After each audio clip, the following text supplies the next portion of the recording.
I'm Carly Yu of the Mindset Method, and I am here to talk to you today about limiting self-beliefs, about the stories that we tell ourselves that keep us stuck in our comfort zones, and why, if we want to build confidence, which most of the ladies that I talk to do, that we have to push out of our comfort zone, and we actually have to do the hard things to collect evidence to tell ourselves that we can do more, that we can achieve more, that we can be more, that we can feel more. Yeah, that's right.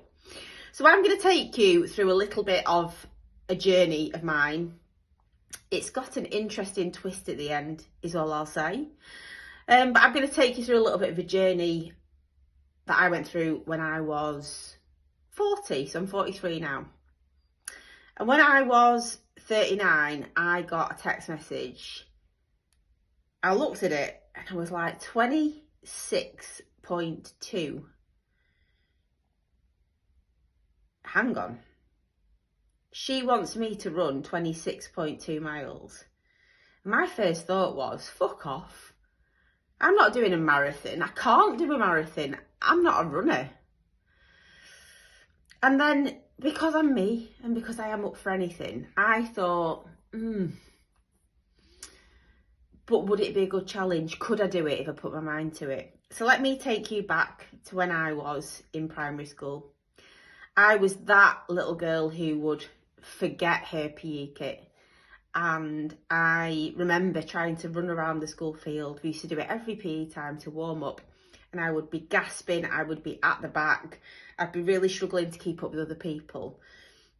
And I decided, I believe, in that moment, that I'm not a runner. And I kind of held on to that identity my whole life until I received that text. And anyway, the reply that I sent was, yeah, fuck it, I'll do it. So anyway, my very first run, I run around the block. It was, I remember it clearly, 1.78 miles. And I didn't stop. And I thought to myself, maybe you can do this. And I knew that if I just kept building on that I would surely have to get somewhere. So anyway, fast forward, I've done the training, I've been consistent, I followed some kind of running plan. I realise now it wasn't the best running plan because actually I didn't know what I was doing. But I did it consistently. I did it to the best of my ability. I committed to it. So anyway, I'm stood at the start of the marathon in Barcelona. There are people everywhere excited. If you've ever done a marathon, there is loads of noise, there were cymbals, there was these bells, like bells being chimed. Everybody looked really excited, and I remember thinking, fuck, I feel like I am on death row and I am about to be shot. This is fucking horrendous. Like 26.2 miles, it's a fair whack, isn't it? But what I've also forgotten to tell you is that I had also, because I don't do things by halves, I'd also done a high rocks in Barcelona as well, about 10 hours before. And not only that, I'd done that high rocks in 1 hour 25, I think, not too shabby for a first timer, 40-year-old mum of two. But it was also 6 months postpartum with my second child. And again, because I'm me, I now know that I have got ADHD. I was diagnosed with that back in December last year. But my plan was, okay, I've done the high rocks. I'm worried now that my legs are going to start hurting, that I'm going to get a DOMS while I start running. And I did. So rather than think, let's go and find something nice to eat, let's fuel up, let's carb load, let's be really sensible, I was like, I know what I need. I need a Thai massage. So I went off into the streets of Barcelona.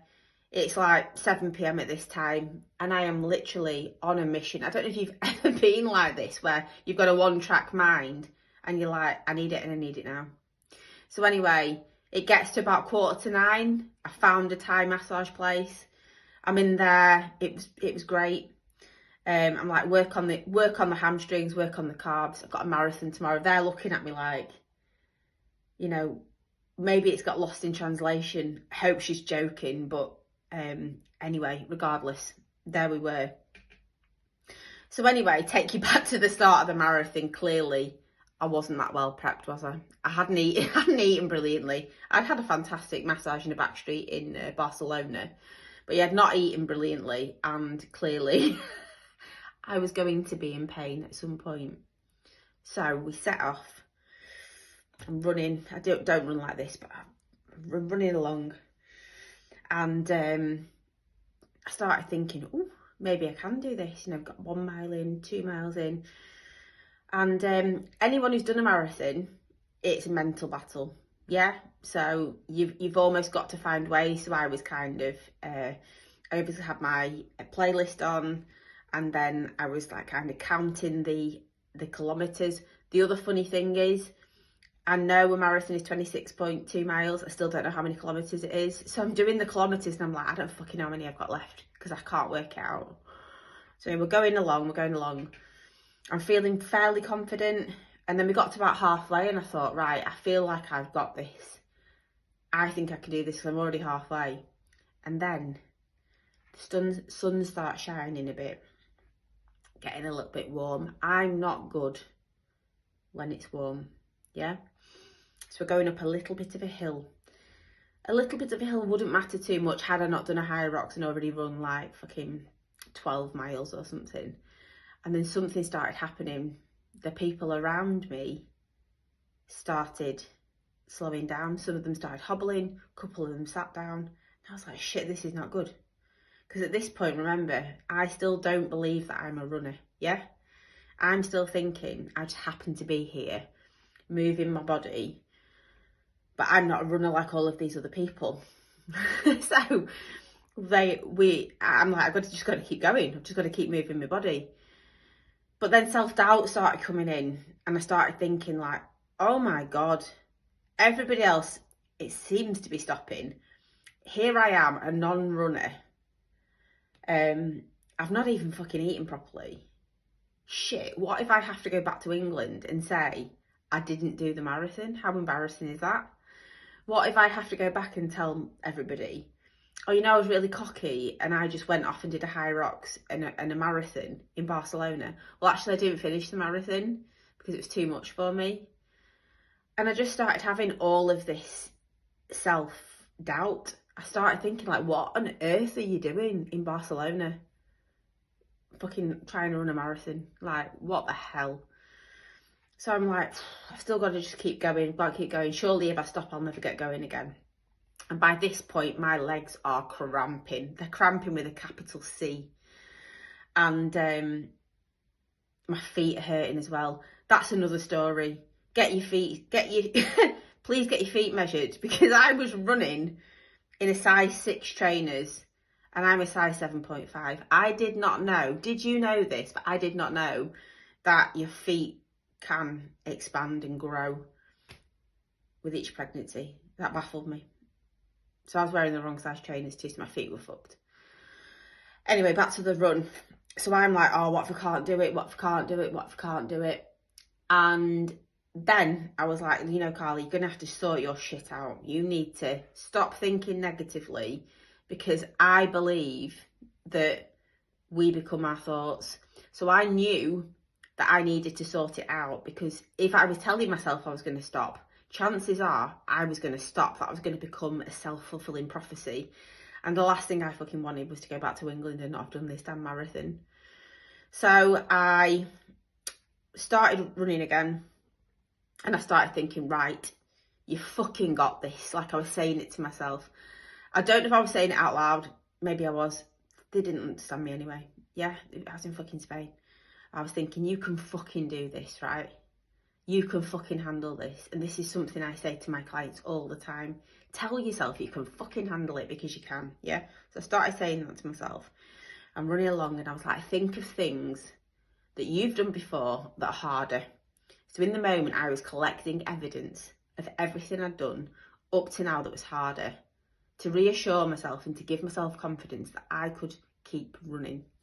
So I'm running along and I was like, right, remember when you were in AA because you couldn't stop drinking alcohol? Running is not as hard as that.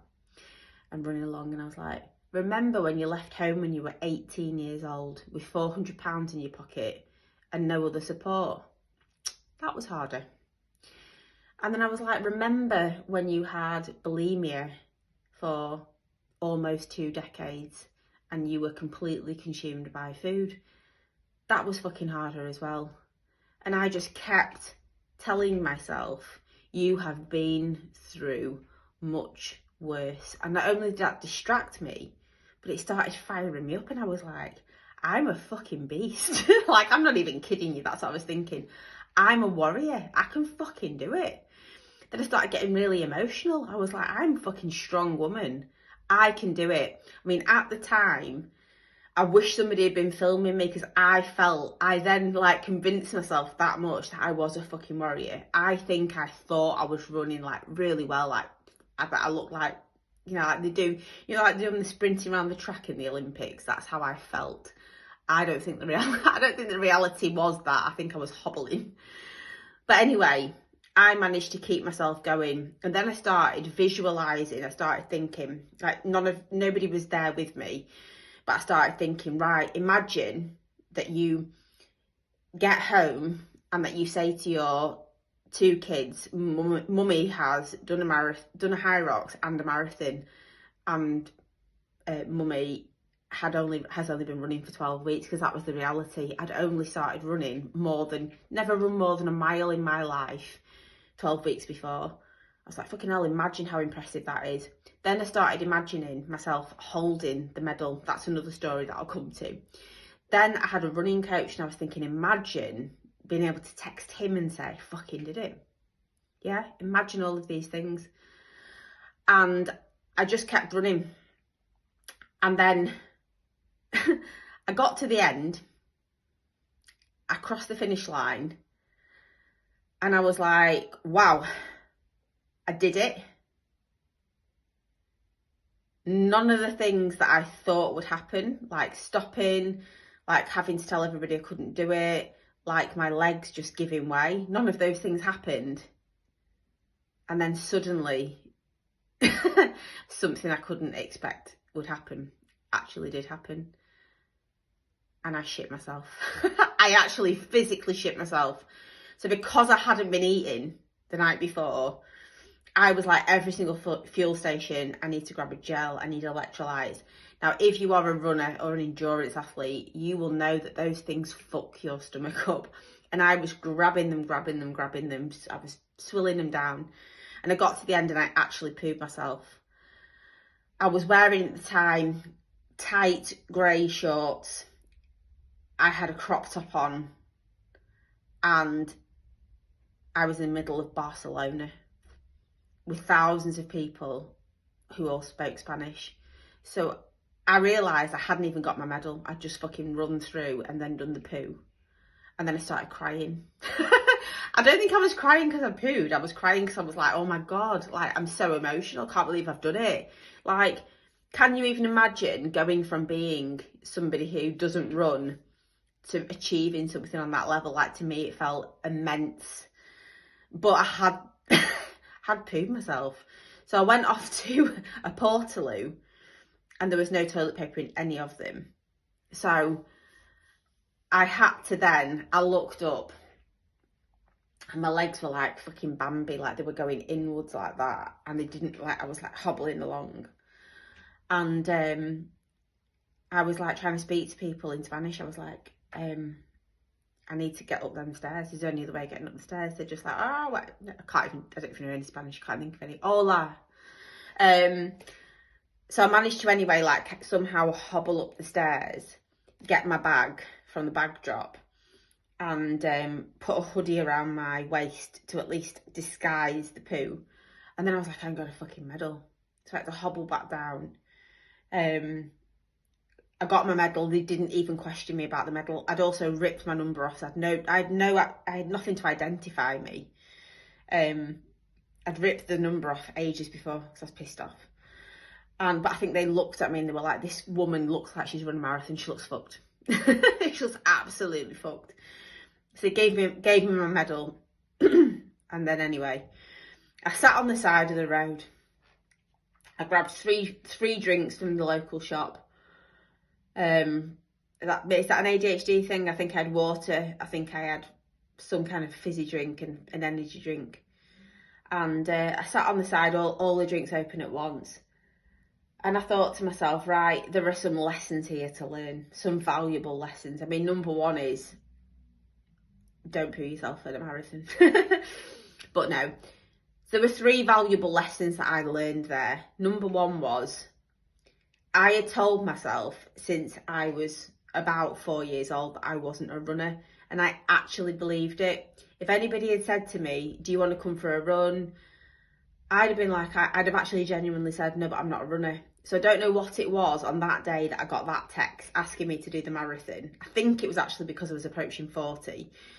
But yeah, something made me go, I'm going to give it a go. And I actually think the reason I gave it a go is because I'd given other things a go. So I was like, I think if I assert myself, I might be able to do it. So I was in the right headspace for it. But yeah, I had told myself a story that I couldn't run, but I'd just run a marathon. Doesn't make any sense, does it? So the limiting beliefs or the stories that we tell ourselves about who we are, about what we can do or can't do, often, most of the time, are not facts. They're just thoughts that make us feel a certain way, that make us behave a certain way. And often we get very rigid with them and we decide that that's just who we are and that we can't do things. I'm really glad that I didn't believe that of myself. The second thing that I've learned is that doing hard things builds confidence.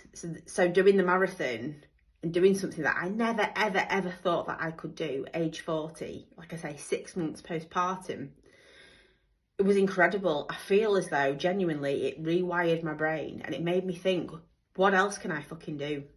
Seriously, what else can I do? Because not only have I done the high rocks and the marathon in 24 hours, in 12 weeks, I trained for both and I've never done either.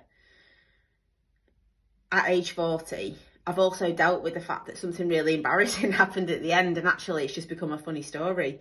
So all of the hard things that we do help us to collect evidence that we can do more, that we are more, that we can be more. And that's what I did. And ever since that moment, I write myself bucket lists each year of things that I want to achieve. And I love doing hard things now. I love pushing myself out of my comfort zone, because the high that you get from achieving something that you just thought was out of your reach is unbelievable. So that's another lesson that I learned. And the last lesson that I think is really valuable is, if you're somebody who has anxiety, I still struggle with this, I will admit. But if you're somebody that gets anxious and you find yourself worrying about what might happen, what could happen, I think it's important to take stock of the fact that most things that we think might happen never do. So I worried, didn't I, that I wasn't a runner, that people would be looking at me and laughing and thinking, why is she here? She can't run. I thought everyone else is going to be fit. They're all going to know what they're doing. Everybody else is going to be able to do it and I can't. None of those things were true. I also worried as I was running that I was going to let myself down, embarrass myself, have to go back to England and say I hadn't done it. None of those things happened. So things that I worried about, that I filled my brain with, never happened. And I bet most of the things that you worry about, that ruin your energy, that ruin the way that you feel, that hold you back from doing stuff, actually never happen. And the embarrassing things like pooing yourself at the end of a marathon, you can't predict anyway. Yeah, most of the things in life that happen that are really hard or really embarrassing, we never know are going to happen. So we don't worry about the things that do, because we don't know they're going to happen. But we spend so much of our time and energy being consumed by stuff that never happens. Does that make sense? So valuable lessons were learned. I have since done another marathon. and I am now training for a 70.3. So I've also since learned how to swim, I've learned how to cycle, other things that I told myself I couldn't do. And I've done tons of other stuff. I love kind of grabbing life by the balls and doing new things. And genuinely, I'm not sure if I would have ever got to that place and built my confidence and been so brave and been so adventurous had I not just said yes to that text. I could have easily gone, no, I'm not a runner. But it turns out I am a runner and I am a cyclist, and I'm still not sure I'm a swimmer, but I can swim. And I can do loads of other things, that's the thing. What else can I do? What else can you do? You know? So guess what I want you to take away from this is, what stories are you currently telling yourself about what you are, who you are, or what you can't do? What limitations are you placing upon yourself as a person? Whether that is, I just can't lose weight, I'm just greedy, I just like food, I'm just menopausal, it's just my hormones, I'm a mum now, I'm in my 40s.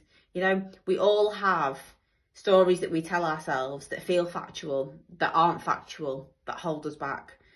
And yeah, I guess the last thing to think about is, what could you do outside of your comfort zone that would help to build your confidence? And what could that lead to if you were just brave enough to do it? Whether it's having a tough conversation, whether it's going for a promotion, whether it's starting a new course, whether it's choosing to stop doing a habit that's not aligning with you, whether it is starting a new relationship, wearing the thing that you've never worn before, doing the thing you've never done before. Trust me, there is so much out there for you if you can just change the thoughts in your head. I'm going to leave you with those thoughts.